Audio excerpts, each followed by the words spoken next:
इहो रूह साह मोमिन जी दिल में आहे दिल इंसान जे जिस्म जे अंदर आहे।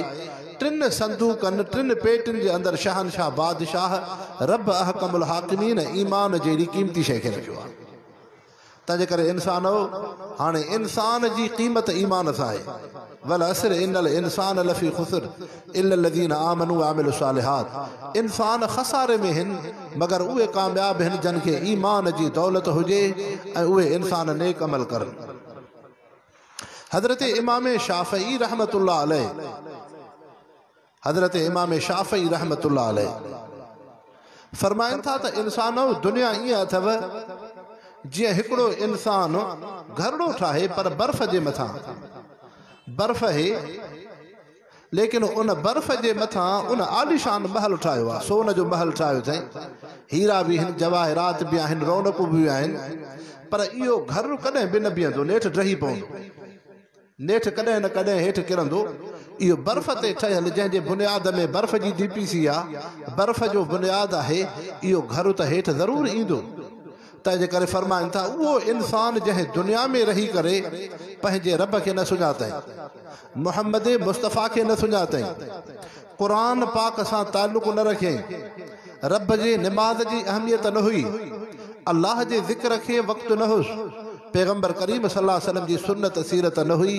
फरमाइनि था इहो इंसान भी ईअं ई आहे नादान बेवकूफ़ जंहिं दुनिया में रुपए सां दुनिया सां त शौक़ु रखियईं त घरड़ो सुठो हुजे लिबास सुठो हुजे आसाइशूं सहूलतूं हुजनि लेकिन इन इंसान रब खे ताल्लुक़ न रखियईं पंहिंजे रब खे न सुञातई। हाणे जॾहिं दुनिया में रुपयो पैसो गॾु कयईं नेठि इन ते मौत आयो मौत आहे बर्फ़ वांगुरु इंसान ते मौत त ज़रूरी हो कुल्लु नफ्सिन ज़ाइक़तुल मौत हर हिकिड़ो इंसान मौत चखंदो इंसान हो। तंहिंजे करे हुज़ूर पाक सल्लल्लाहु अलैहि वसल्लम फरमायो उज़कुरु हाज़िमिल लज़ात अल मौत उन शइ खे घणे खां घणो यादि कयो जेका तव्हांखे गुनाहनि सां बचाए उहो आहे मौत जो यादगीरो।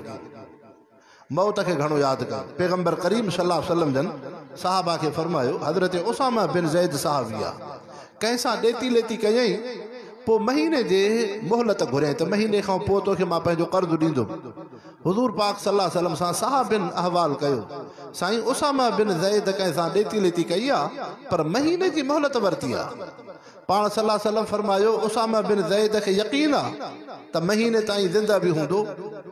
फरमायो मां उहो अल्लाह जो रसूल पैगम्बर आहियां जॾहिं हिकिड़ो पेर खणी ज़मीन तां ॿियो पेर रखंदो न आहियां अल्लाह जो ख़ौफ़ डपु एतिरो आहे मतां अॻ में मौत न अचे अॻ में मतां मौत न अचे। ऐं अक्सर इंसान जेके वफ़ात था करनि त कंहिंजो को ॾेती लेती आहे को कर्ज़ आहे न इंसान हो रब साईं इंसान जी रोज़ी जॾहिं अमड़ जे पेट में आहे त अल्लाह साईं रिज़्क़ लिखी छॾियो आहे। तंहिंजे करे जेकॾहिं तव्हां असां नज़र कंदासूं अहिड़ा अहिड़ा बादशाह दीनदार थी गुज़रिया आहिनि हुया त बादशाह दुनिया जूं इज़तूं हूं लेकिन तव्हां असां रैयत खां वधीक उन्हनि खे अल्लाह जो ख़ौफ़ हो।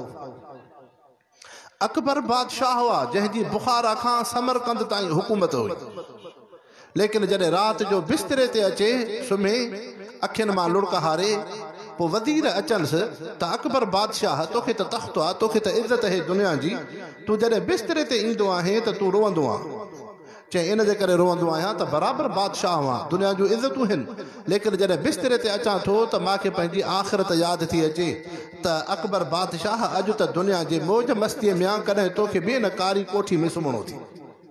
पोइ हिकिड़ो बैत पढ़ंदो हो उन बिस्तरे ते वेही वक़्ते तुलूअ देखा वक़्ते गुरूब देखा अब फ़िक्र आख़िरत है दुनिया को ख़ूब देखा। अकबर बादशाह तूं दुनिया जूं मौज मस्तियूं त कयूं आहिनि दुनिया जूं इज़तूं त ॾिठे पर हाणे कुझु आख़िरत जी बि तूं तयारी कर पंहिंजे रब खे बि यादि कर।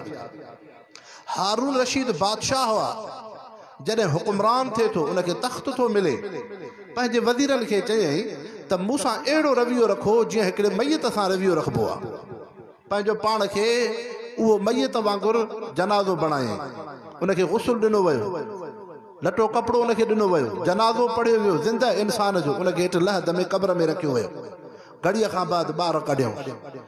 हिकिड़े वज़ीर चयुसि त हारून रशीद तूं अजीब बादशाह हुआ दुनिया जा बादशाह तख़्त ते ईअं त न विहंदा आहिनि चए छो चए तूं पंहिंजो पाण खे मैयत वांगुरु गुस्ल ॾेरायो वरी उनखे तूं उहा ई सूरत रखाराई, वरी तोखे जेको आहे जनाज़ो पढ़ियो वियो, वरी तोखे हेठि लहद में रखियो वियो, तूं पाण सां इहो रवियो छो करायो त उहो हारून रशीद बादशाह तूं चवे वज़ीर खे त दुनिया ॾाढी ख़राबु शइ आहे।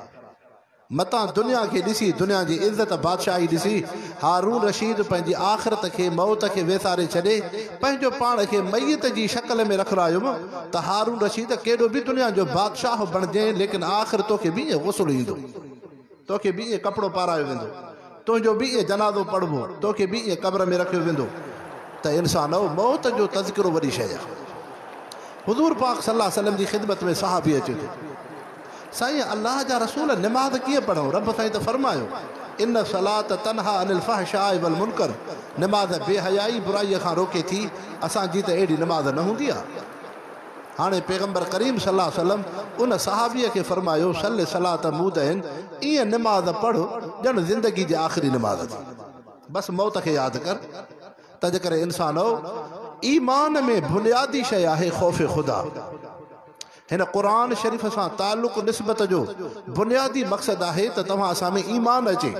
ईमान जो मक़सदु आहे अल्लाह जो ख़ौफ़, अल्लाह जो ख़ौफ़ हुजे इंसान खे। तंहिंजे करे मुआशिरे जे अंदरि इंसाननि जो सुधारो ख़ौफ़ ख़ुदा सां ईंदो। पैगम्बर करीम सल्लल्लाहु अलैहि वसल्लम जेके मुस्लमान थियनि था उन्हनि खे क़ुरान पाक सां जोड़नि था।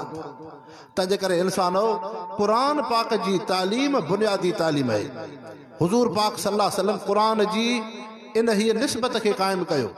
मदीने पाक आया, मस्जिद नबवी सां गॾु असाबे सुफ़ जे मदरसे जो बुनियादु रखियो।